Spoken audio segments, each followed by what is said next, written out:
হাসবো না কান্না করব না দুঃখ করব, আমি না এটাই বুঝতেছি না। মানে সব কিছু শুধু আমার সাথেই ঘটে। আমার বর মানে 9 দিন পরে আজকে অফিসে গেল, ওয়ার্ক ফ্রম হোমই করতেছিল। 9 দিনের পরে যেদিন স্কুলে গেছে, মানে যেদিন হচ্ছে অফিসে গেছে, আজকে আবার আমার ছেলের স্কুল থেকে কল চলে আসছে। বিশ্বাস করেন, আপনাদের মানে পরশু দিনও অ্যালার্জির সমস্যা হয়েছিল, সেটার ভিডিওটা আপনারা করে দেখালাম।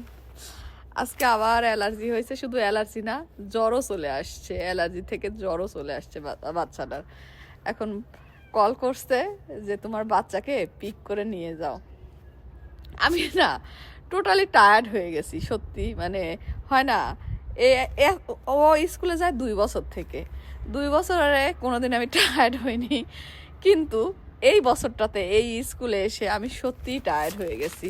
আপনারা অনেকেই বলছেন যে স্কুলের টিচারকে বলেন বা ই করেন, প্রিন্সিপালকে আমরা পরশুদিন আমরা মিটিংয়ে প্রিন্সিপালের কাছেও বলছি, কোনো কাজই হয় নাই।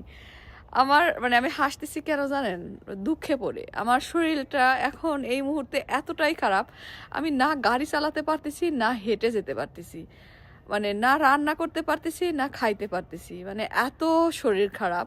শেষের দিকে যেহেতু যে কোনো মুহূর্তেই একটা খবর আপনারা পাবেন, তো এই মুহূর্তে আমার আসলে হাঁটা, গাড়ি চালানো বা আমার ছেলেকে পিক করে নিয়ে আসা, কোনোটাই আমার পক্ষে সম্ভব না। আমার বড় গেছে আজকে, আর শুরুও হয়ে গেছে।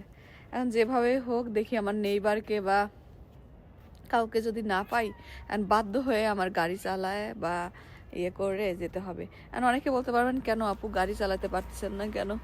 আসলে এক একজনের সিচুয়েশান তো এক এক রকমের। আমার এবার সিচুয়েশানটা অন্য রকমের, অন্য একদিন এই গল্পটা করব। যাই হোক, দোয়া করেন আমার ছেলেটার জন্য, আর আমার জন্য দোয়া করেন যেন আমার সব কিছু ইজি হয়। সব কিছু কেন যেন কঠিন কঠিন লাগতেছে আমার কাছে, মানে বাচ্চার এই সব নিয়ে, নিজের শরীর নিয়ে, মানে সব মিলিয়ে না অনেক বেশি হতাশ হয়ে গেছি। আব্বা মার আশা নিয়ে, মানে আব্বা মা তাড়াতাড়ি করে আসতে পারলেও খুব ভালো হতো, খাওয়া দাওয়া নিয়ে অনেক বেশি কষ্ট হচ্ছে, আর ভাল লাগতেছে না সব মিলিয়ে। যাই হোক, দোয়া করেন আমার জন্য যেন সব কিছু ইজি হয়, মানুষের দোয়াটাই অনেক কাজে লাগে। তো আমার জন্য একটু দোয়া করবেন। আয়ন বাবুর স্কুলে পৌঁছায় গেছি, এখানে একটা নার্সিং রুম আছে, ওখানে আমার ছেলে শুয়েছিল। এই দেখেন 103 ডিগ্রি জ্বর, তার খুব নাকি খারাপ লাগতেছে, মানে আমার কোলে উঠতে চাচ্ছে। এখন বাচ্চাটারে কোলেও নিতে পারতেছি না, আমার যে অবস্থা। সবাই আমার ছেলের জন্য দোয়া করেন, তাড়াতাড়ি যেন সে সুস্থ হয়ে যায়। তার এত জ্বর দেখে আমারও মন খারাপ লাগতেছে। ভালো থাকবেন সবাই, বাই বাই।